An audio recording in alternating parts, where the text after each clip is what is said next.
नमस्कार, स्वागत है आपका हमारी इस खास पेशकश में। आज हमारे साथ एक बहुत खास मेहमान हैं। वैसे तो इनको इंट्रोडक्शन की कोई जरूरत नहीं है, लेकिन जोरदार तालियां हो जाएं। मेरे साथ हैं जयराम रमेश जी, कांग्रेस के महासचिव, master communicator, member of parliament और जो एक ऐसे सज्जन जो एक बहुत जबरदस्त स्ट्रैटेजीज बनाते हैं। राहुल गांधी का सारथी भी इन्हें कहते हैं। आइए जयराम रमेश जी, एक बार जोरदार तालियों में थोड़ा कम था। और यहां पर आइए सर, प्लीज कम। यहां पर जो आपको दिखाई दे रहे हैं वो जर्नलिस्ट हैं, और सामने भी वो जर्नलिस्ट हैं जिनके एडिटोरियल्स आप पढ़ते हैं। प्लीज सिट डाउन सर, बैठिए। ये वो जर्नलिस्ट हैं जिनके एडिटोरियल्स आप पढ़ते हैं, और मुझे उम्मीद है कि आज ये जर्नलिस्ट बड़े इंटरेस्टिंग सवाल लेकर आएंगे, जिससे कल के एडिटोरियल्स में आपको बड़ा इंटरेस्टिंग लगेगा पढ़ने के लिए। मैं आपको यहां से इंट्रोड्यूस करने जा रहा हूं। मेरे साथ है Pradeep Singh sir, senior journalist, जोरदार तालियां हो जाएं। राहुल देव जी मेरे साथ है, स्वागत है आपका सर। आपको दिखाई दे रहे हैं विनोद शर्मा जी, बहुत बहुत स्वागत है आपका सर। मेरे साथ हैं आर राजगोपालन सर, मेरे साथ हैं राम कृपाल सर, आपका बहुत बहुत स्वागत है। सामने अशोक वानखेड़े जी हैं, हर्षवर्धन त्रिपाठी जी हैं, पंकज मेरे सहयोगी हैं, और कुमार विक्रांत मेरे सहयोगी यहां पर बैठे हुए हैं। सबसे पहले जयराम रमेश जी, जब हमने ये सवाल पूछा राहुल जी से कि भाई आपको सर्दी नहीं लगती, तो उन्होंने कहा आपके अंदर सर्दी का डर है, आप सर्दी से डरते हैं। आपने जैकेट पहनी हुई है सर, सर्दी है या नहीं है? मुझे तो सर्दी लगती है, मैं तो 68 साल का हूँ और मैं कोई रिस्क लेना नहीं चाहता हूँ। तो मेरे पास स्वेटर है और मफलर है, और कभी कभी जब ठंड हो जाती है मैं ग्लव्स भी पहन लेता हूँ। मेरे को आपकी उम्र नहीं पता थी, लेकिन मेरा पहला सवाल फिर ये होता है, इस उम्र में भी आप ये सब कैसे कर लेते हैं? But never I will give it a pass. यहाँ पर हमारा जो पहला सेगमेंट है, वो पहला सेगमेंट है असली राहुल वर्सेस नकली राहुल। और नकली राहुल हैं या नहीं हैं, असली राहुल कौन है? मैं सीधे चलूंगा वहां पर। सीधे आइए हमारे पास। राहुल गांधी ने जो एक स्टेटमेंट दिया, राहुल जी ने, वो स्टेटमेंट के बाद हर एक के मन में एक सवाल आया कि आखिर जो राहुल जी हैं उनकी इमेज में ये परिवर्तन हो रहा है, या राहुल जी जो हैं वो क्या कम्युनिकेट करना चाह रहे हैं? मास्टर कम्युनिकेटर मैंने जयराम रमेश जी को कहा। सीधा आइए पहले देखते हैं राहुल गांधी जी की जो भारत जोड़ो यात्रा है उसको लेकर क्या कहा उन्होंने। सबसे पहले यहां पर देखिए, आइए। राहुल गांधी आपके दिमाग में है, मैंने मार दिया उसको, वो है ही नहीं, मेरे माइंड में है ही नहीं, गया, वो गया। जिस व्यक्ति को आप देख रहे हो वो राहुल गांधी नहीं है, वो आपको दिख रहा है। बात नहीं समझे आप? हिंदू धर्म को पढ़ो, थोड़ा शिव जी को पढ़ो, समझ आ जाएगी बात। वो यकीनन ये एक अपने आप में सवाल बनता है। मैं चाहूंगा कि वाकई में बड़ा इंटरेस्टिंग है जयराम रमेश जी। वो राहुल गांधी को मार दिया है, आप राहुल गांधी के सारथी हैं, ये आपको बार बार कहा जाता है। असली राहुल गांधी हैं क्या सर? असली राहुल गांधी आप देख रहे हैं। देखिए, जब मैं 14 साल का था, मैंने एक हिंदी फिल्म देखा था, पहली हिंदी फिल्म, देवानंद और साधना। वो हिट फिल्म था, और 60 के दशक में उसका हिट फिल्म था असली नकली। तो एक मुझे बार बार ये याद आता है, क्योंकि पिछले 10 साल में जिस तरीके से इनकी छवि पर आक्रमण हुआ है, जिस तरीके से इनका नाम बदनाम किया गया है, करोड़ों रुपए खर्च किए गए हैं मीडिया के माध्यम से, सोशल मीडिया के माध्यम से, पार्लियामेंट के अंदर, पार्लियामेंट के बाहर कड़ी आलोचना की गई व्यक्तिगत रूप से इनकी। पिछले 118 दिन में जो आप देख रहे हैं सड़कों पर, ये हैं असली राहुल गांधी। क्योंकि कोई बदनाम नहीं कर सकता, सीधा सवाल किया जा रहा है उनको, वो सीधे जनता के बीच में जा रहे हैं, अलग अलग लोगों से बातचीत हो रही है, 11 प्रेस कॉन्फ्रेंसेस हुए हैं, सब पत्रकार उनसे सवाल पूछते हैं और उनका जवाब वो देते हैं। तो मैं समझता हूँ कि सब लोग मुझे पूछते हैं क्या राहुल गांधी की छवि में परिवर्तन आई है? मैं कहता हूँ नहीं, ये असली राहुल गांधी आप। तो पहली बार सड़क पर उतरे हैं, पहली बार ये पद यात्रा निकाला गया है, इतना लंबा पद यात्रा निकाला गया है, और पहली बार हम कह रहे हैं कि चुनावी राजनीति के ऊपर हटकर विचारधारा की राजनीति में जो हमें मुकाबला करना है, उसके लिए हम अपने आप को सशक्त बना रहे हैं। अंडरस्टूड। अब हमारे जो भी एडिटर सवाल पूछे, प्रदीप जी। हाँ जयराम जी, 30 जनवरी को ये भारत जोड़ो यात्रा का समापन हो जाएगा। उसके बाद लौट के आपको फिर उसी चुनाव के मैदान में आना पड़ेगा। क्या सुन नहीं पा 9 राज्यों में चुनाव है इस साल, उसके बाद लोकसभा चुनाव। तो आपको ये क्या लगता है कि जो बदले हुए राहुल हैं या असली राहुल हैं या रूपांतरित राहुल हैं, ये बाकी जो विपक्षी दल हैं उनको उनका नेतृत्व स्वीकार हो जाएगा? देखिए, कांग्रेस को आप सिर्फ राहुल केंद्रित मत बनाइए। कांग्रेस संगठन मजबूत हुआ। कांग्रेस कांग्रेस को एक मिनट सुनिए। मैं समझता हूँ, जवाब दूंगा। कांग्रेस संगठन मजबूत हुआ है और हमने 21 पार्टियों को निमंत्रण दिया है, आप श्रीनगर में आइए, 30 तारीख को हमारे साथ रहिए, जो अंतिम फंक्शन होगा, आखिरी फंक्शन जी। होगा। क्या ये एकता चुनाव में दिखाई देगा? मैं नहीं कह सकता। हम प्रयास कर रहे हैं, पर हमने विपक्ष की एकता के लिए ये यात्रा नहीं निकाला है। विपक्ष की एकता एक नतीजा हो सकता है इस यात्रा का, हो सकता है। इस पार्ट पर हम आगे भी बातचीत करेंगे, लेकिन अगर इमेज की बात की जाए, सर बताइए मनोज जी। जरा ये जो कोर्ट चलाया गया अभी राहुल गांधी का, ये पूरा कोर्ट नहीं है। मैंने वो सुना है ऑनलाइन जो आप चलाते हैं, और उसमें उन्होंने आगे ये कहा कि अब आप मुझे जो भी कहते रहिए, उससे मुझे कोई फ़र्क नहीं पड़ता, क्योंकि वो जो राहुल था उसको मैं बरी कर दिया हूँ। और आपने भी असली नकली की बात की। ये असली नकली वाला पैरेलल ठीक नहीं है, ये गाइड का पैरेलल ठीक रहेगा, where he says when he rises above self, you know. I mean, he's trying to say that he's rising above self. So what is the question? Please, to raise issues. Don't है। interrupt me. You sure. called me. Please go ahead, sir. So now my question to you is that this is a bit of an abstract thinking. And आप वहाँ पर media in charge हैं, आप communication director हैं एक तरह से Congress party के, तो बातचीत नहीं होती क्या राहुल गांधी के से कि भाई किस तरह से अपनी बात प्रस्तुत करनी है in order to hit the bull's eye, और ताकि मैसेज ठीक से पहुंच जाए? क्योंकि कभी एब्स्ट्रैक्ट इतनी स्टेटमेंट्स होती हैं तो वो ठीक से उसका मैसेज नहीं पहुंचता है, उसके चलते ही सवाल उठ रहे हैं। रोज वो नुक्कड़ सभाओं को संबोधित करते हैं, रोज वो किसानों से, महिलाओं से, दलितों से, युवकों से, समाज के अलग अलग वर्गों से बात करते हैं। आप एक स्टेटमेंट लेकर आप वो कहते हैं कि भाई इन्होंने ये कह दिया तो ये है राहुल गांधी। उनका कहने का मतलब, एक सवाल किया गया है उनसे और उन्होंने कहा, देखो एक ज़माना था जब आपके मन में एक छवि थी कि राहुल गांधी क्या है और क्या नहीं है।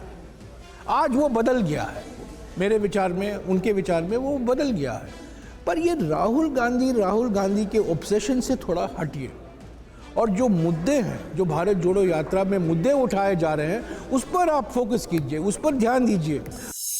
जयराम साहब, आपको कांग्रेस को 28 स्टेट में 14 स्टेट में ऑर्गेनाइजेशन है नहीं है, एक एमपी भी नहीं है, जीरो है, शून्य है। कैसे आपने उभर के आ रहे?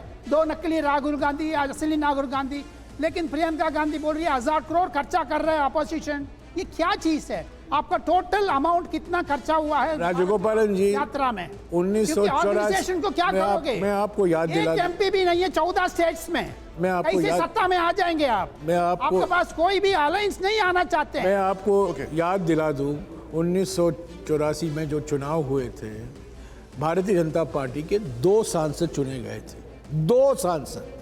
लेकिन आज 300 हैं, मैं समझता हूँ, 2 सांसद। 100 से 50 भी नहीं आया ना। चुनाव में उतर चढ़ाव होते हैं।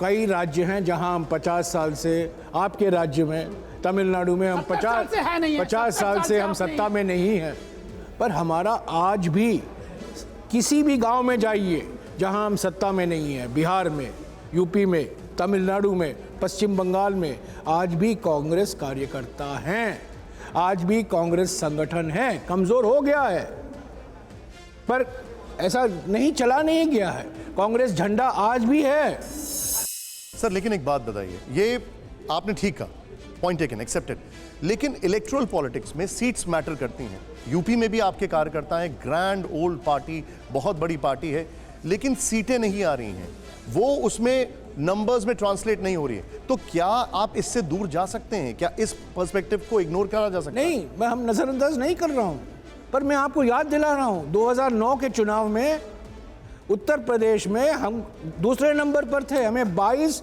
लोकसभा सीटें मिली थी। बीजेपी कहाँ थी 2009 में? 2009 के बाद पिक्चर बदल गया है, ये बात सही है। पर ये बात के बार बार ये कहना कि कांग्रेस नीचे है, कांग्रेस नीचे है, कांग्रेस नीचे है, 2009 की बात कहिए ना। 2009 में हमें 210 लोकसभा सीटें मिली थी।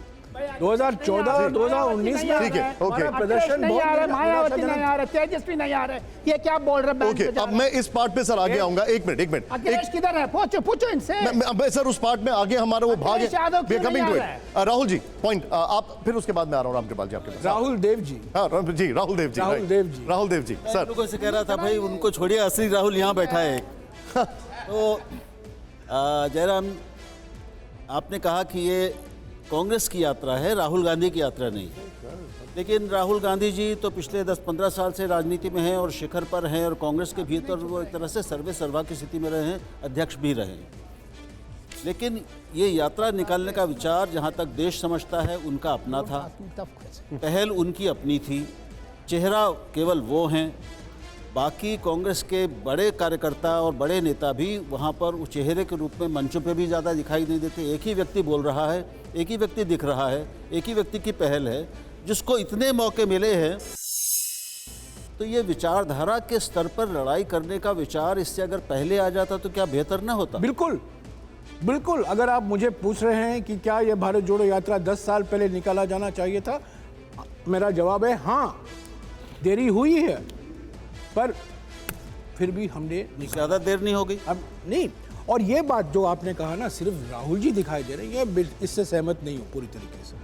कई नेता हैं, कई कार्यकर्ता हैं, पहली बार कार्यकर्ता सड़क पर उतरे हैं, पहली बार बड़े बड़े नेता चल रहे हैं 20 किलोमीटर 21 किलोमीटर राहुल जी के साथ। आपकी पार्टी के अपने वीडियो एक मिनट जो आ रहे हैं उसमें तो केवल एक ही चेहरा दिख रहा है। एक मिनट मैं कहना चाहता हूँ, हमारे पार्टी के संगठन में पहली बार मैं देख रहा हूँ एकता, अनुशासन और एकजुटता, पहली बार मैं देख रहा हूँ। ये बात वास्तविक है कि मुख्य चेहरा राहुल जी हैं, पर वो एकमात्र चेहरे। सर ये सारी चीजें जो आपने बताई, इनके दूर जाने की क्या वजह थी, क्या आपने एनालाइज किया? कांग्रेस सत्ता की पार्टी बन गई थी, हम लंबे समय तक सत्ता में रहे, और सत्ता में लंबे समय रहने का एक नतीजा संगठन का नजरअंदाज हो गया। आपने बहुत बड़ी बात बोली है कि सत्ता की पार्टी थी, संगठन नजरअंदाज हुआ, और अब उस संगठन पर ध्यान दिया जा रहा है। ये बड़ी पार्टी, ये बड़ी बात है। रामकृपाल जी मैं आपके पास आ रहा हूं, मैंने आपका सवाल आप जो भी पूछेंगे जरूर पूछेगा, लेकिन पहले एक कंफ्यूजन सा दिखाई दे रहा है। कंफ्यूजन किस चीज को लेकर है? अलग अलग जो स्टेटमेंट्स आ रहे हैं, विनोद जी ने कहा कि आधा स्टेटमेंट है, अगर एक्सटेंडेड स्टेटमेंट होगा तो आप प्लीज उसको करेक्ट कर दीजिएगा। लेकिन ये कंफ्यूजन क्या है जो स्टेटमेंट्स को लेकर राहुल गांधी के आ रहा है, पहले वो देखते हैं, आइए देखते हैं। 21वीं सदी के कौरव हाफ पैंट, खाकी हाफ पैंट पहनते हैं, हाथ में लाठी लिए होते हैं और शाखा लगाते हैं। उनके साइड में, उनकी तरफ हिंदुस्तान के 2-3 सबसे अमीर अरबपति कौरवों के साथ खड़े हैं। आरएसएस के, बीजेपी के मित्र हैं, उनको भी मैं धन्यवाद करना चाहता हूं, क्योंकि एक्चुअली हो क्या रहा है, जितना वो आक्रमण करते हैं उतनी हमको अपनी पोजीशन इंप्रूव करने का मौका मिलता है। मैं उनको अपना गुरु मानता हूं कि वो मुझे रास्ता दिखा रहे हैं कि क्या नहीं करना चाहिए, रिएक्ट कैसे करना चाहिए, और अच्छी ट्रेनिंग दे रहे हैं। अब ये मेरा सवाल ये है जयराम रमेश जी, पहला तो कि आप एक तरफ गुरु बोलते हैं, एक तरफ कौरव बोलते हैं, दूसरी तरफ अगर ये मोहब्बत की लड़ाई है तो उसमें क्या ये नफरती बयान नहीं है? नहीं, कौन सा बयान? अगर ये मोहब्बत की लड़ाई है, जो उन्होंने कहा ये मोहब्बत की लड़ाई है, बीच में उन्होंने कहा, फिर ये जो बयान है ये नफरती बयान नहीं लगता है? नहीं समझता हूँ मैं, नहीं, उन्होंने जो कहा है वो वास्तविकता है, वो हमारे सामने दिखाई दे रहा है। जो जब हम कहते हैं कि मोहब्बत, जो उन्होंने कहा कि नफरत के बाजार में मोहब्बत की दुकान मैं खोलने निकला हूँ, वो किस संदर्भ में उन्होंने कहा? धर्म के नाम पर ध्रुवीकरण, भाषा के नाम पर ध्रुवीकरण, प्रांत के नाम पर ध्रुवीकरण, जाति को लेकर ध्रुवीकरण, हमेशा ध्रुवीकरण को ही अपनाना एक राजनीतिक रणनीति के रूप में मैं समझता हूँ हमारे समाज के लिए बहुत बड़ा खतरा है, और उस संदर्भ में राहुल जी ने ये बयान दिया है। हर्षवर्धन जी के पास मैं आ रहा हूँ। इकोनॉमी की रामकृपाल बात जी हो एक रही सवाल है। पूछना चाह रहे, प्लीज गो अहेड, माइक है सर आपके पास। हाँ नहीं रमेश जी, मैं पहले सेगमेंट पर आ रहा हूँ। आपने एक सवाल किया, आपने कहा कि कांग्रेस और सत्ता।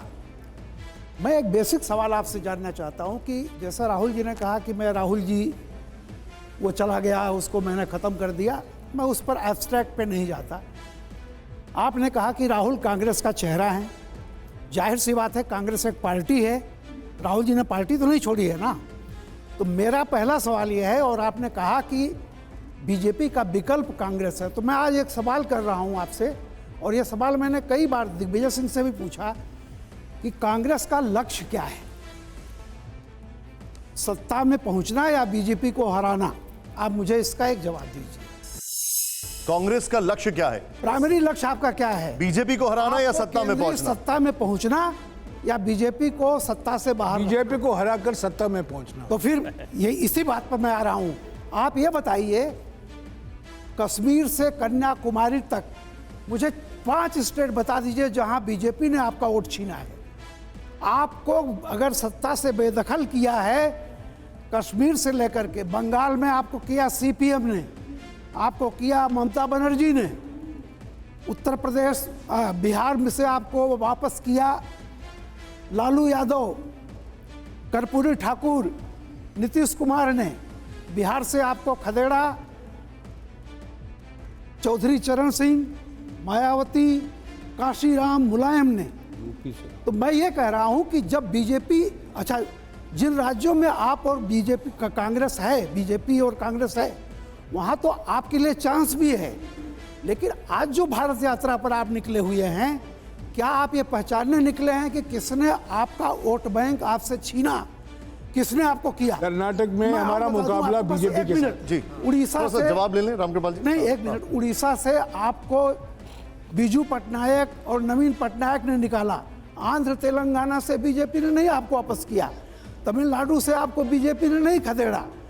तो जिसने आपका वोट छीना ही नहीं, उसका विकल्प आप बनने चले हैं उन लोगों के सहारे जिन्होंने आपको पूरे देश से बाहर कर दिया। देखिए, कन्याकुमारी यहाँ है, कन्याकुमारी यहाँ है और कश्मीर यहाँ है, और आप पूछ रहे हैं या इन राज्यों को जो हमारे रूट में रामकृपाल जी अब सुन लेते हैं। रूट यहाँ है, कन्याकुमारी से कश्मीर, कर्नाटक में हमारा बीजेपी के से मुकाबला है, तेलंगाना में टीआरएस के खिलाफ है, पर बीजेपी भी एक बहुत महत्वपूर्ण पार्टी है तेलंगाना में, महाराष्ट्र में बीजेपी के खिलाफ मुकाबला है, मध्य प्रदेश में सीधा टक्कर है बीजेपी के साथ, राजस्थान में बीजेपी के साथ टक्कर है, हरियाणा में बीजेपी के साथ टक्कर है। तो आप क्या कह रहे हैं कि बीजेपी कहीं नहीं है इस रूट में? सर एक सेकंड, अब मैं ये आपने पॉइंट रखा, एक मिनट, अब मैं वापस आऊंगा। हर्षवर्धन जी, सवाल था कि वो कौरवों को लेकर बयान, पांडवों को लेकर बयान, इसमें एक स्टेट ऑफ कंफ्यूजन और थोड़े से ऐसे बयान, उन्होंने कहा मैक्रो लेवल पर देखो, खाली बयानों को पिक ना करो। आपका टेक उस पर? देखिए निशान जी, सबसे पहले तो मैं ये कहूँगा कि जयराम जी तो हो गए 68 साल, हमारे संपादक जी लोग भी सब बहुत वरिष्ठ उम्र दराज हैं, लेकिन मेरी भी उम्र राहुल जी से थोड़ी कम है, और जो पीछे सारे बच्चे बैठे हैं तो सबको सर्दी लगती है, तो सामान्य लोगों को सर्दी लगती है। तो राहुल गांधी किस कॉन्स्टिट्यूंसी को एड्रेस करना चाहते हैं? राहुल गांधी किसे ये बताना चाहते हैं कि सर्दी में सर्दी नहीं लगती है?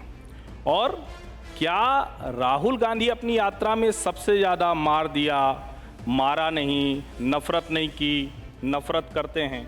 तो जिस यात्रा को कहा जा रहा है कि वो जोड़ने निकली है, वो सिर्फ और सिर्फ इसी की बात कर रही है, नफरत करना। और यहाँ तक कि जब लाल किले पर गए तो राहुल गांधी का बयान है कि 2800 किलोमीटर की यात्रा के बाद भी मुझे नफरत नहीं मिली। तो जब नफरत नहीं मिली तो उस वाले राहुल गांधी को मारने की क्या ज़रूरत थी कि एक राहुल गांधी दूसरे राहुल गांधी को मारे? ये भारत की राजनीति में कभी नहीं हुआ। और क्या दाढ़ी बढ़ा लेना, टी शर्ट पे घूमना, इससे राजनीति परिपक्व होती? इससे भारत का लोकतंत्र जीता जाएगा? एक बहुत ब्रॉडर कैनवस में सवाल है। सवाल यह है कि उन बयानों को लेकर रेफरेंस पॉइंट कई बार आ रहा है। दूसरा, राहुल गांधी की कोर कॉन्स्टिट्यूएंसी है क्या? और राहुल गांधी जिस इमेज के साथ आगे बढ़ रहे हैं, एक तरफ वो युवा इमेज है जो टी शर्ट है, बहुत जो कहा जाता है एग्रेसिव राहुल गांधी है, दूसरी तरफ वो दाढ़ी है। इन दोनों सवालों में मैंने क्लैरिटी की, आपका आंसर इस पर क्या होगा सर? देखिए, जो राहुल गांधी जी ने कहा आज सही साबित हो रहा है। आधे घंटे हो गए हम सिर्फ राहुल गांधी की बात कर रहे हैं। एक मिनट हाँ, एक सेकंड व्यक्ति बोल रहे हैं आपके पास राहुल गांधी बार क्यों अंबानी अदानी क्यों बोल रहे हो? क्योंकि आज वो हकीकत है राजगोपालन जी, फिर कैसे आपको पैसा मिलेगा? आज वो हकीकत है। हमारा उसी को जोड़ रहे हैं। देखिए, एयरपोर्ट देखिए, पोर्ट देखिए, गैस सत्ता में भी गया ना, राजस्थान में किया ना उन्होंने, देखिए अदानी के साथ राजस्थान में किया ना। आपने उन्होंने बोला ठीक है, ये हकीकत है। अच्छा, अब पंकज जी मैं आपके पास आ रहा हूं। अशोक जी बताइए। हाँ जयराम जी, आप कह रहे थे कि मुद्दों पे बात करें, राहुल जी पे बात नहीं करें। सही कह रहे हैं आप, लेकिन राहुल जी ऐसे कौन से नए मुद्दे उठा रहे हैं? 2014 से जो मुद्दे उठा रहे हैं वही मुद्दे उठा रहे हैं आज भी। 2014 से इस पदयात्रा के पहले जो भी मुद्दे उठा रहे थे, लोग उनको सुन नहीं रहे थे, क्योंकि पप्पू बना दिया था उनको, जिसमें कांग्रेसियों का भी बहुत बड़ा हाथ था। अब इस पदयात्रा से वो सीरियस लोग सुन रहे हैं, इसलिए आप बोलते हो मुद्दों पे बात करें। मुद्दे नए नहीं हैं, राहुल गांधी की इमेज नहीं है, इसलिए ये पदयात्रा राहुल गांधी की पदयात्रा है। यदि 200 कांग्रेसी निकल जाते ना, तो 30 लोग उनको खाना खिलाने के लिए भी रास्ते पे नहीं होते। ये राहुल गांधी ही है जिसके चक्कर में लोग इतने हजारों के तादाद में आ रहे हैं, क्योंकि वो अट्रैक्शन है। तो कांग्रेस पार्टी क्या है आज के डेट में? आपने खड़गे साहब को अध्यक्ष बनाया, आप ही के कलीग कहते हैं कि वो तो नाम के अध्यक्ष है, जो कुछ भी है राहुल जी है। अध्यक्ष नया है आपका, गांधी परिवार से बाहर है, लेकिन सारे नेता कहते हैं कि हमारे नेता जो है गांधी परिवार से है। तो राहुल गांधी व्यक्ति है, कांग्रेस में राहुल गांधी ही सब कुछ है, और यदि वो है तो उनके नाम से ही रैली होनी चाहिए, उसके नाम से ही सब कुछ आते हैं। बगैर राहुल गांधी रैली करके, चला आप रैली करके दिखाइए, वो भीड़ खींच के दिखाइए। जब राहुल गांधी के नाम से सब हो रहा है, तो फिर राहुल गांधी की यात्रा, फिर आप कांग्रेस पॉइंट ये है। मैं वानखेड़े जी से मैं वानखेड़े से कहूंगा, कल विश्राम का दिन है, 14 तारीख को एक दिन के लिए आप भारत जोड़ो यात्रा में शामिल होइए। लुधियाना नहीं, एक दिन के लिए आइए, चलिए, देखिए कौन आते हैं भारत जोड़ो यात्रा में, किस तरीके से राहुल जी इन लोगों से बातचीत करते हैं, और कौन कौन नेता वहां है, देखिए। मुद्दों की बात कर रहे हैं। मोंटेक सिंह आलूवालिया का पॉइंट टेकन। आप मोंटेक सिंह आलूवालिया का एक ओल्ड पेंशन स्कीम पर एक टेक्स्ट वाला हम बाइट दिखा रहे हैं आपको, जरा उसको प्ले ऑन करिए। आप तुरंत बताइए क्या कहा था उन्होंने। I certainly share the view that this move is absurd. I mean, it's a recipe for just financial bankruptcy. The big advantage of those who push the move is that bankruptcy will come 10 years later. So I think there's no, as an economist I have nothing to say. The system must prevent both political parties or parties in power not to take steps that will lead inevitably to a financial disaster. ये sir, अब क्योंकि आप economics के बड़े शानदार जानकार हैं, खुद मोंटेक सिंह आलूवालिया कह रहे हैं कि ओल्ड पेंशन स्कीम जो है ये दिवालियापन की ओर लेकर जाएगी, और आप लोग उसको सपोर्ट कर रहे हैं यहाँ पर। आप इसको कैसे कहेंगे? क्योंकि अगर आपने मुद्दे की बात की तो एक बहुत बड़ा मुद्दा है ओल्ड पेंशन स्कीम। नहीं, अगर आप ओपीएस के बारे में बात करना चाहते हैं, इस पर मैं लंबी चर्चा के लिए तैयार हूँ। ठीक है, पर यहाँ 1 मिनट में साउंड बाइट देना बड़ा मुश्किल है। कोई बात नहीं। पर हमारे राज्यों ने, राजस्थान में, छत्तीसगढ़ में ओल्ड पेंशन स्कीम लागू करने की घोषणा की है, और वो लागू होगा। इसके कई समर्थक हैं, इसके कई आलोचक भी हैं। सब चीज़ें जो मोंटेक सिंह आलूवालिया ने कहा है, ये एक विचार है, मैं इस विचार से सहमत नहीं हूँ। लेकिन अब 2024 की बात करते हैं, और हमारे जितने भी सीनियर एडिटर्स हैं, मैं सबसे चाहूंगा कि इसके ऊपर भी हम लोग जरा 2024 में फिर मोदी वर्सेस राहुल, क्या ये होने वाला है? पहले देखते हैं। नहीं, इसमें हम लोग कोई दिक्कत होती है, एक साथ बैठे पहले और एक साथ बैठ करके सब करें, क्या दिक्कत है उसमें? सभी विभिन्न अधिक से अधिक दल जो मिलकर के एक साथ आगे का काम करेंगे, और उसके लिए जब मिल जाएंगे तो उसमें सब चीज तय होगा। इसलिए अभी इसका अलग अलग पूछने से क्या फायदा है? अब ये जयराम जी एक ऐसा सवाल है जिसको कोई भी इग्नोर नहीं कर सकता। हर एक के मन में, आई एम प्रीटी श्योर यहां पर जितने भी लोग हैं सबके मन में सवाल होगा, 100% होगा। नीतीश कुमार कहते हैं कि वो एक प्राइम मिनिस्ट्रियल मटेरियल है, प्राइम मिनिस्ट्रियल कैंडिडेट के तौर पर भी हो सकते हैं, लेकिन बाकी विपक्ष इस पर कुछ नहीं बोलता है। इसके ऊपर जयराम रमेश जी क्या कहेंगे? मैं हमेशा कहता हूं, हमारे देश में चुनाव ब्यूटी कॉन्टेस्ट नहीं होते हैं व्यक्तियों के बीच में, हमारे देश में चुनाव पार्टियों के बीच में होते हैं। जयराम, आपने पार्टी ऑर्गेनाइजेशन की बात की, आपने अभी एक नया अध्यक्ष चुना है, गांधी फैमिली से नहीं है अध्यक्ष वो ऐसे समाज से आता है जो पिछड़ा समाज था, ऑपरेस समाज है। और भारतीय जनता पार्टी ने भी एक ऑपरेस पिछड़े समाज से मनोनीत किया राष्ट्रपति निवास में और उनको राष्ट्रपति बनवाया। जिस तरह से भारतीय जनता पार्टी ने अपने इस डिसीजन की मार्केटिंग की, कांग्रेस पार्टी ने अपने डिसीजन की मार्केटिंग उसकी बराबर में नहीं। बिल्कुल सहमत हूं। मार्केटिंग हम जानते नहीं हैं, देखिए ऐसा पब्लिसिटी हम जानते नहीं हैं, पैकेजिंग हम जानते नहीं हैं, मार्केटिंग में हम फेल हैं। जो करते हैं उसका भी हम मार्केटिंग नहीं कर पाते। और हमारे देश में ऐसे लोग हैं जो कुछ करते नहीं हैं पर मार्केटिंग में A+++। नहीं, देखिए, लेकिन सवाल ये है मार्केटिंग, पैकेजिंग, ब्रांडिंग, देखिए हमें बहुत कुछ सीखना है। अभी आप तो हमें बहुत कुछ सीखना है। ये जवाब जो है अपेक्षित नहीं था जनरल सेक्रेटरी कम्युनिकेशन से, क्योंकि हम कम्युनिकेशन की एज में हैं जयराम, आप जानते हैं इस बात को। और इसमें 20 तरीके से आप अपने जो फैसला लिया है उसकी गंभीरता लोगों तक पहुंचा सकते हैं।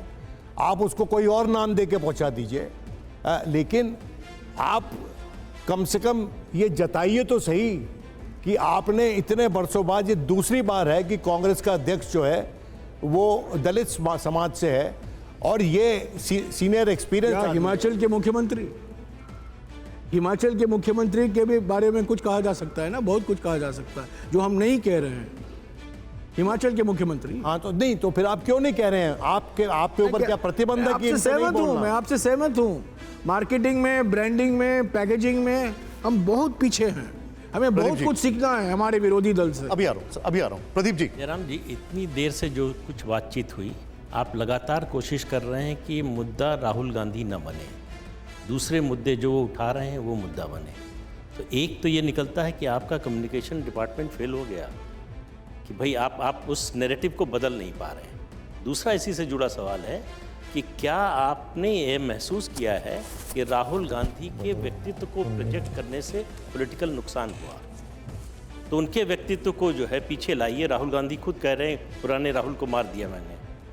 तो अब मुद्दों की बात करें, हम पर्सनैलिटी की बात ना करें।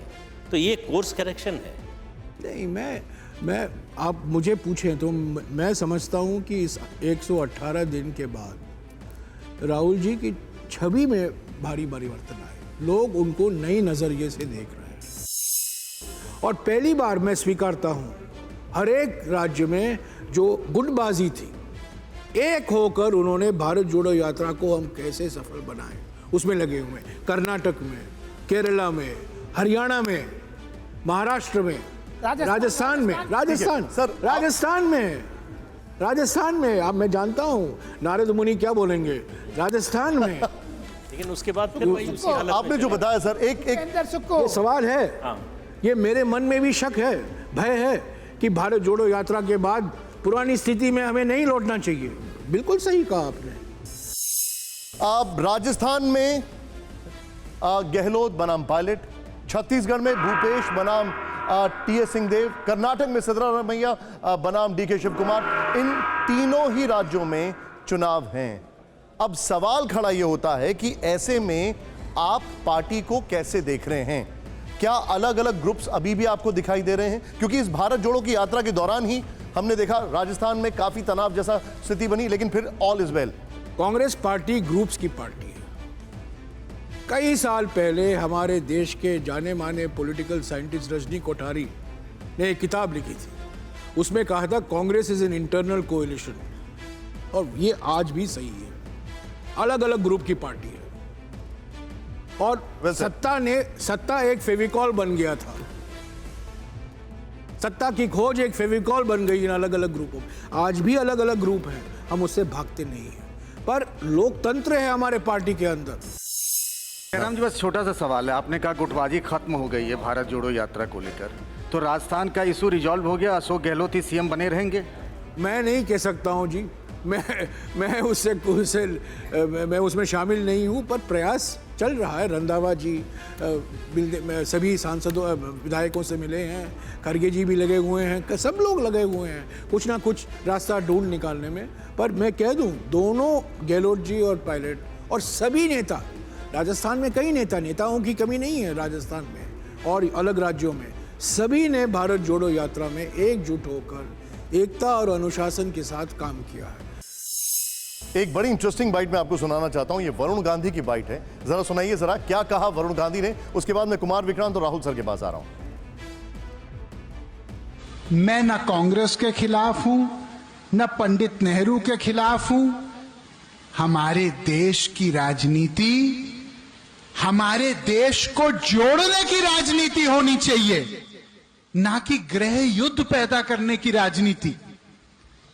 आज जो लोग केवल धर्म के और जाति के नाम पे वोट ले रहे हैं, उनसे हम ये प्रश्न तो पूछें कि रोजगार, शिक्षा, चिकित्सा, हमको राजनीति नहीं करनी है जो लोगों को दबाए, हमको राजनीति करनी है जो लोगों को उठाए।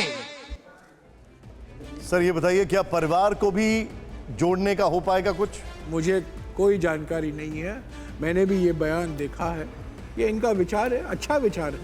गुलाम नबी आजाद जोड़ो यात्रा के विचार से मिलते हैं। गुलाम नबी आजाद क्या वापस आएंगे? उनके इतने सारे नेता जो उस तरफ गए थे इस तरफ आ गए। वो उन पर निर्भर हैं, गुलाम नबी आजाद जी पर निर्भर हैं। उनके सभी पार्टी के नेता तो वापस आ गए हैं, वो 2 महीने के लिए छुट्टी लेकर उनके साथ थे, अभी वो लीव ऑफ एब्सेंस खत्म हो गया, वो वापस आ गए सभी बड़े नेता। अगर गुलाम नबी जी वापस आना चाहें, उनको तय करना है, उनको निर्णय करना। ठीक है, कुमार विक्रांत। जयराम जी, एक बात राहुल गांधी भी कह रहे हैं, बार बार आप भी कह रहे हैं कि राष्ट्रीय स्तर पर बीजेपी का विकल्प कोई है या लड़ाई लड़ रही है वो कांग्रेस पार्टी है। राहुल गांधी ने यह भी कहा कि समाजवादी पार्टी एक राज्य में है, पैन इंडिया नहीं है। तो क्या जिस तरीके से आप बाकी सारे दलों को बुला रहे हैं, बार बार न्योता दे रहे हैं, और जो नहीं आ रहा है या जिससे आपकी अदावत है या वो आपके साथ नहीं है, आप उसको बीजेपी की बी टीम बता देते हैं, तो क्या 2024 के लिए यही कांग्रेस की रणनीति है कि चुनाव कांग्रेस बनाम भाजपा होगा, तीसरा जो कोई खड़ा होगा बीजेपी के विरोध में और आपके साथ नहीं होगा उसको आप मोदी का, बीजेपी का मददगार बता देंगे? 2024 के बारे में कोई बातचीत नहीं हुई। जो निमंत्रण दिया गया है इस 21 नहीं, सॉरी मैंने गलती की, 23 पार्टियां हैं, 23 पार्टियों को जो निमंत्रण दिया गया है वो जो अंतिम कार्यक्रम है श्रीनगर में उसके लिए दिया गया है। वहाँ मैं नहीं समझता हूँ 2024 के बारे में बातचीत होगी। आम आदमी पार्टी को अभी तक निमंत्रण नहीं गया है, अजमल को निमंत्रण नहीं गया है, ओवैसी को निमंत्रण नहीं गया है, बीजेडी को निमंत्रण नहीं गया है, अन्ना डीएमके को निमंत्रण नहीं किया है, टीआरएस को निमंत्रण नहीं किया। ठीक है, ओके कुमार विक्रांत, इसको निमंत्रण गया। अब राहुल जी आपका सवाल और उसके बाद मैं अशोक जी के पास आऊंगा। राहुल जी। जरा मेरा सवाल ये था कि आपने अभी कहा कि हम मार्केटिंग नहीं जानते, हम उसमें नाकाम हो गए वगैरह वगैरह, लेकिन ये सच आप भी जानते हैं। आपकी भारत जोड़ो यात्रा में भी एक पूरा मीडिया डिपार्टमेंट है जिसके आप प्रमुख हैं, और वो लगातार चीज़ें देता है, वीडियो निकाल रहा है, बहुत अच्छी तरह वीडियो भी आ रहे हैं। तो आप वो ये कर रहे हैं, भले ही आप कहें कि हम ये नहीं जानते, कोशिश कर रहे हैं, लेकिन देखिए पिछले कई सालों की राजनीति ने यह सबको बता दिया है कि अब भारत में राजनीति व्यक्ति प्रधान हो गई है, व्यक्ति केंद्रित हो गई है, चाहे या ना चाहें, उसके जो भी पक्ष में और विपक्ष में बातें हों, तो उससे आप 24 में भी बच नहीं पाएंगे, कोई नहीं बच सकता। तो अब ये नाटक क्यों न बंद कर दिया जाए कि हम व्यक्ति महत्वपूर्ण नहीं है, विचार और विचारधारा महत्वपूर्ण है। नहीं, ये नाटक नहीं है, ये नाटक नहीं है। आपको व्यक्तियों की टक्कर का सामना करना पड़ेगा और आप तैयार कर रहे हैं उसके बारे में सोचेंगे। पर राहुल जी ये नाटक नहीं है, जरूरत क्या है? ये नाटक नहीं है, ये असलियत है। ये हमें जो स्वयं कर रहे हैं उसके अस्तित्व से इनकार क्यों कर रहे हैं कि हमको आता ही नहीं, हम नहीं कर रहे हैं? हमारा पॉलिटिकल सिस्टम पार्लियामेंट्री सिस्टम है, हालांकि कई लोग बदलना चाहते हैं, पर अभी भी बेसिक स्ट्रक्चर के डॉक्ट्रिन के आधार पर हम एक पार्लियामेंट्री सिस्टम है और हम चाहते हैं कि वो ऐसे ही रहे। एक बार प्रयास किया गया इसको बदलने में, वो नाकाम रहा, वो अच्छा हुआ, ना सफल रहा। ठीक है अशोक जी। दो चीज़ें हैं सर, आपने कहा कि हम मार्केटिंग नहीं करते, लेकिन जब इंदिरा गांधी जी सत्ता पे थी तो इंदिरा गांधी जी का ही नाम बिकता था, तो क्या आपके पास प्रोडक्ट नहीं था इसलिए आप मार्केटिंग नहीं कर रहे? Point number 1। दूसरी बात जो आप बार बार कह रहे हैं कि हमारे यहाँ बहुत प्रजातंत्र है, तो आपके यहाँ प्रजातंत्र इस लेवल पे चला गया है कि लोग उठ के दूसरे पार्टी में जाते, अपनी सरकार गिरा के दूसरी सरकार बना देते हैं। आपके यहाँ एक पार्टी का लाइन होता है, क्या 370 सही है या गलत है? इसके लिए यदि हर आदमी अपना ट्वीट अलग अलग करे तो फिर ये प्रजातंत्र है या पार्टी की सामूहिक नीति है या पार्टी की विचारधारा है? कहीं तो पार्टी विचारधारा पे टिके। यदि अलग अलग विचारधारा के लोग यदि पार्टी में हैं, ठीक है, आइडियाज और विचारधारा, मैं आपको ये तो कह दूं, अलग-अलग होनी चाहिए। मैं आपको कह दूं, पार्टी का स्टैंड एक व्यक्ति का स्टैंड नहीं होता है। पार्टी में बातचीत होती है, बातचीत में अलग अलग राय बोले जाते हैं, अलग अलग विचार रखे जाते हैं, उसके आधार पर एक आम सहमति बनाई जाती है। तो एक व्यक्ति का जो सोच है वो थोपा नहीं जाता किसी पर, तो एक समय लगता है, समय लगता है। हमारे पार्टी में जो निर्णय लिए जाते हैं अलग तरीके से लिए जाते हैं बीजेपी की तुलना में। निर्णय के बाद फिर क्यों अलग अलग ट्वीट होते? क्या उन लोगों को विश्वास में नहीं लिया गया था? क्योंकि हमारा बड़े बड़े नेता हैं। ठीक है, ठीक है। कांग्रेस पार्टी की विचारधारा जियो और जीने दो, जियो और जीने दो, कुछ इंटिमिडेशन नहीं है जो आपने अभी बोला था। जियो और जीने दो, सबको साथ ले चलो। ठीक है सर, एक सेकंड लूंगा मैं। ये के एंथनी तो दूसरा बोल रहे, ये दूसरा बोल रहे हैं। ये के एंथनी बोल रहे मुस्लिम का साथ नहीं जाना है, हिंदू को देना है। वो ए के एंटनी की राय है। ओके सर, वो ए के एंटनी की मेरे राय पास है। सर अभी समय थोड़ा कम है। एक मिनट सर, एक मिनट, समय थोड़ा कम है। जयराम जी मैं थोड़ा सा तेजी से आगे बढ़ूंगा। गडकरी जी अपनी असली राय दें तो कल वो मंत्रिमंडल में नहीं रहेंगे। ठीक है, अगर राजनाथ सिंह असलियत बताए वो मंत्रिमंडल में नहीं रहेंगे। ओके सर, ए के एंटनी ने कह दिया अपना। जयराम जी अब हमारा जो सेगमेंट है, पार्टी की राय नहीं, राजगोपालन जी, ए के एंटनी की राय है। अब जो सेगमेंट है इसमें आपको बोलने की कोई आवश्यकता नहीं है। आप मुश्किल से 2 मिनट में आपसे लूंगा। आपके बगल में एक प्ले कार्ड है, आप या तो यस दिखा सकते हैं या नो कह सकते हैं या पास कर सकते हैं। मैं आपसे रैपिड फायर सवाल पूछूंगा। पास के लिए कोई कार्ड नहीं, आप बस पास बोल दीजिएगा। I will move on, I will not force you for an answer. आप, मेरा पहला सवाल आपसे ये है रैपिड फायर में, आप प्ले कार्ड ले सकते हैं सर। यस, नो और पास। यस, नो और पास। पहला सवाल, समाजवादी पार्टी राष्ट्रवादी सोच रखने वाली पार्टी नहीं है। बाप रे, ये तो डबल नेगेटिव हो गया। समाजवादी पार्टी राष्ट्रवादी सोच रखने वाली पार्टी नहीं है। पास, पास। इसको पास करूंगा। ओके। कांग्रेस सत्ता में आई तो धारा 370, कांग्रेस सत्ता में आई तो धारा 370 दोबारा लागू होगी। पास करूंगा। राहुल गांधी 1 जनवरी 2024 को राम मंदिर दर्शन के लिए जाना कोई चाहिए। जानकारी नहीं, पास करूंगा। प्रियंका गांधी को लोकसभा चुनाव लड़ना चाहिए। पास करूंगा। आपकी राय? सॉरी, आपकी राय क्या है इस पर? मेरी राय? वो सवाल नहीं है, वो तो मैं आपका यही सप्लीमेंट्री है। ये सारे सवाल सप्लीमेंटरी नहीं है। ये सारे सवाल आपकी राय है। सवाल करना चाहिए। ठीक है, ओके। क्वेश्चन है ये। नरेंद्र मोदी की पॉपुलैरिटी राहुल गांधी से ज्यादा है। नरेंद्र मोदी की पॉपुलैरिटी राहुल गांधी से ज्यादा है। आपकी पर्सनल राय? राहुल गांधी की पॉपुलैरिटी, सिटिंग प्राइम मिनिस्टर हैं, सिटिंग प्राइम मिनिस्टर है, मीडिया पर कंट्रोल है, सर्वे वालों पर कंट्रोल है, तो नतीजा आप जानते हैं क्या होगा। तो प्ले कार्ड में यस है या नो है सर? तो मैंने कह दिया ना, मैंने आपको जवाब ओके, ठीक है। जयराम रमेश चाहते हैं कि 2024 में राहुल गांधी पीएम पद के उम्मीदवार हों। पास। मैंने 2024 के बारे में सोचा ही नहीं है। ओके। विपक्षी एकता का मंच बना तो केजरीवाल और ओवैसी का स्वागत है। नो। नो। लास्ट सवाल, नो। वरुण गांधी को कांग्रेस में शामिल होना चाहिए। पास। पास। जयराम जी बहुत बहुत शुक्रिया, हमारे सभी एडिटर्स का बहुत बहुत शुक्रिया, जोरदार तालियों से thank you very much sir. It's an honour to ask you questions और बड़े परिपक्वता से आपने सारे जवाब दिए। बहुत बहुत शुक्रिया सर।